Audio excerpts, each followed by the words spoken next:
One picture is not worth 1,000 words. Never believed it. 1,000 pictures of the same kind of thing or event or idea by 1,000 people tell you something really true.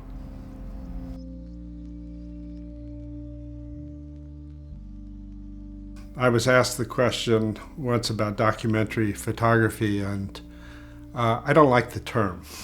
In fact, I don't like many of the terms that we now use or have historically used to describe photography.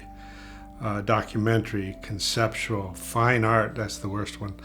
All those terms seem to have been corrupted by the fact that the medium of photography is really the matrix for all kinds of creative activity and all kinds of dialogue and intercourse in our culture.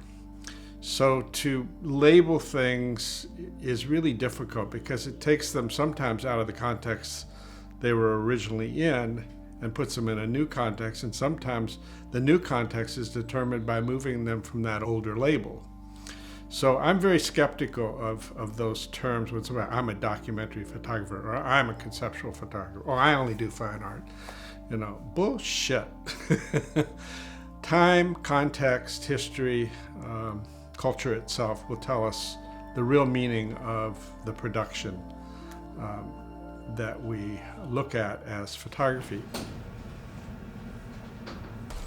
This is a famous one I called Marriage on the Rocks. It was in Naples.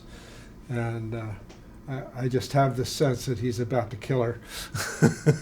It's just a weird wedding picture. It's certainly not the conventional wedding picture. And it's about, okay, you're going in the water now. And I like the way all the edges work. I like to compose pictures from the edge. And that's a good example of that. This is a good one. There were several pictures taken in Piazza Navona, and the date was in the back of the book. I get a call from somebody in the Vatican, and they want to know if I have other pictures that date or that period from that location. And I said, I think I do. I'll look at the negatives. Why? There was a famous case where a daughter of an employee of the Vatican, who lived in the Vatican City, disappeared on her way to school. They never found her. And what they wanted to do was examine all of my images taken in that period to see if there was anything they could identify or anybody in the picture. That is evidence. They didn't find anything, unfortunately. But I gave them to them for that purpose. I think, in a sense, all photography, all lens-generated imagery is a document. It documents maybe a specific issue. Something may be found in the picture that reveals historical, cultural, ethical, economic concerns. So it's hard, not to label all photography in some way documented. Also, it documents the intent and time of the photographer. I remember Arthur Siegel once saying, you can look at a nude and tell exactly what the sexual mores of the time were. And you can also tell what the styles were because you can see sunburns. You can, every nude study is in a way revealing about something bigger than just the form of the nude.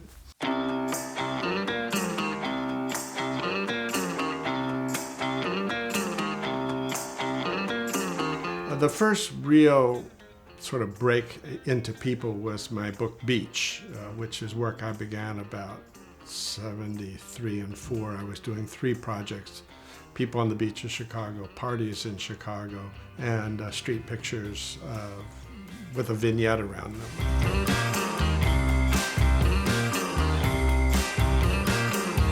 I really realized with a Rolleiflex single lens reflex camera called an SL66, I could get in very close to people because it had a bellows on it, closer than you could with a conventional Rolleiflex. I put a lens shade on it by accident, which was too small for the wide-angle lens, and it vignetted. And I liked the idea of the porthole, the idea that it referenced me looking at them and coming in. And the beach picture is really about bodies, display, human interaction, and human, let's call it exhibitionism. The truth is we're all exhibitionists in one way or another. The Italy work came about because of traveling in Italy, obviously, and my interest in all of those things described in his two books, the human gesture, the communications of people, how people were self-conscious about how they put them clothes on and what they put on and where they stood. Everybody wants to be photographed. It's part of, I'm noticed, I am there, I am somebody, You put on a blouse for a certain reason today because it defines you. And if I say, oh, I noticed that, you love it. So that was part of the technique.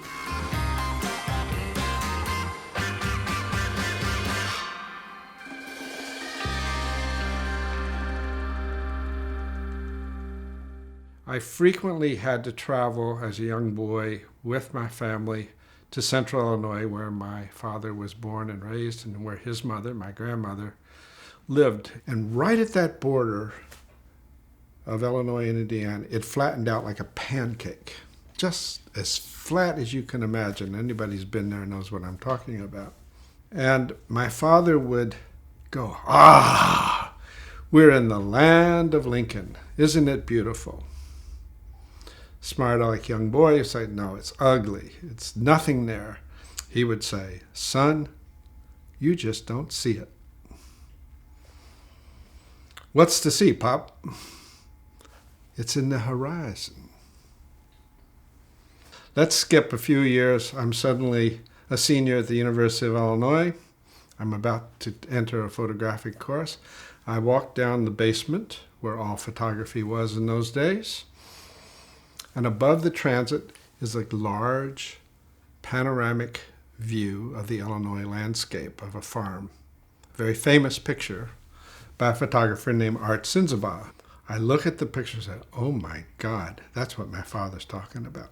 I never saw that. This photograph has revealed something that I had never seen before. That was an interpretation of the real world that transcended facts.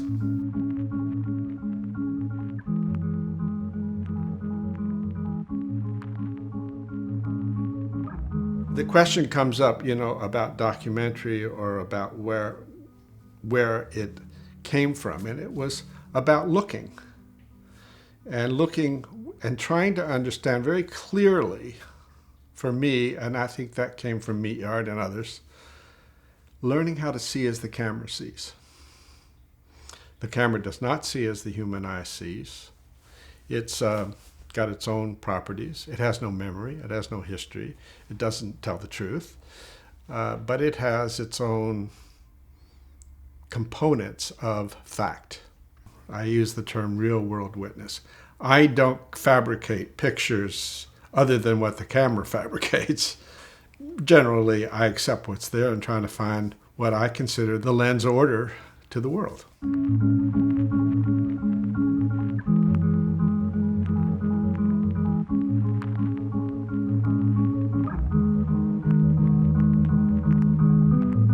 What I think is special, and what I think the questioner, if I'm asked about what documentary, it is what is the core of photography? Why are we so fascinated with photography itself? And I think that issue goes back to the fact that it renders detail, the lens renders detail that cannot be captured in any other way. If you take a magnifying glass to most photographs, you see more, till you get to a certain point where you see grain or pixels. But that doesn't happen with looking at a painting or a piece of sculpture. You see less, or you just see a massive blob of paint or a blob of rock or whatever. So it's the detail that is captured, and it's what the lens has seen that the human eye really isn't aware that it saw or didn't see, psychologically couldn't see. And that's the reason it fascinates us, because we always can come back to a good photograph or a good piece of moving imagery and see more than we thought we knew about. It's the order it brings to detail.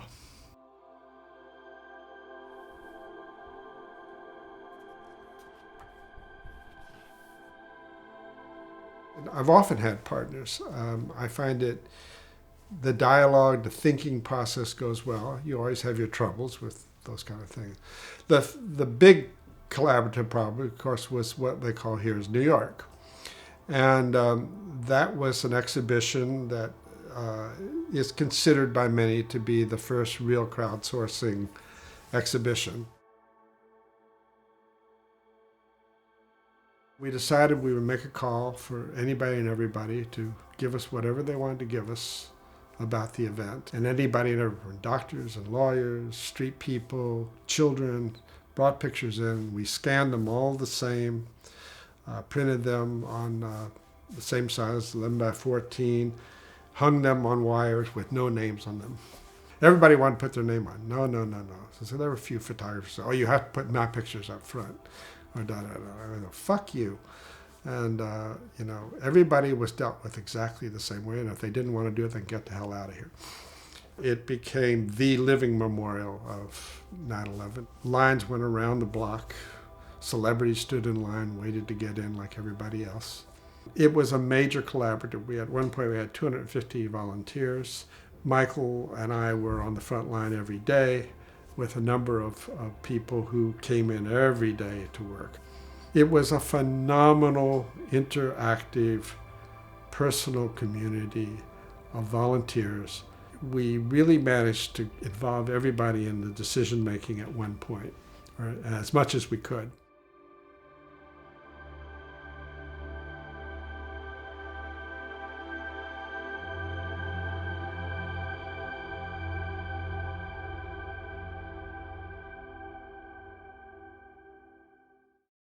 Most photographers, we're talking about photography, but let's talk about lens artists, want to do it because they want to learn. And if you don't have that motive behind you, meaning I really want to learn how to look, I want to learn what can be said with a camera, what can be said with a lens, and have the delight and the pleasure and the independence of doing that. That's the price you pay for maybe not getting rich.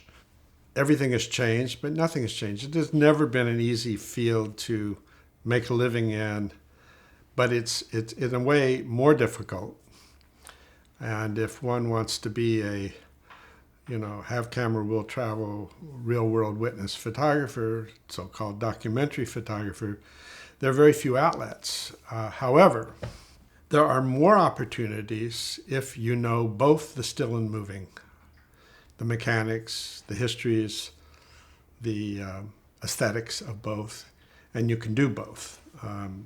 That said, you have to invent yourself. And the cost of doing things is much less. The cost of the equipment, in a way, it's much more flexible. You can have a nice digital camera that does very good still and moving.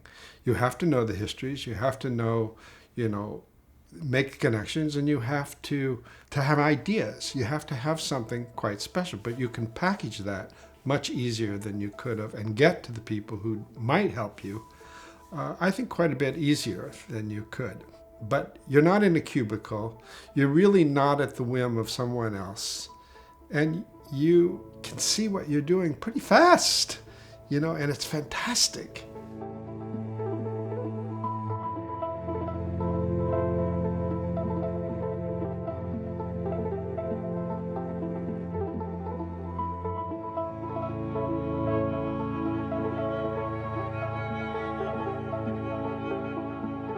I think it's extremely important that there is an idea.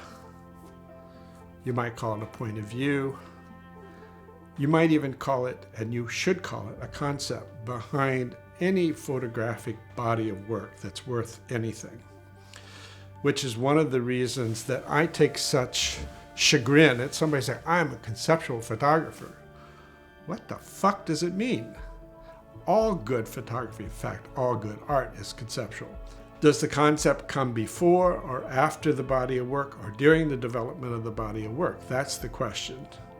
But any body of work has a concept. Any serious photographer, whether she is a documentary photographer or a food photographer, has a concept about how that photograph can communicate and live, if you will, beyond the bounds of what defined it initially. Well, those two connect geometry-wise, right? So then you look at them and you say, is there really anything underneath the geometry that's meaningful?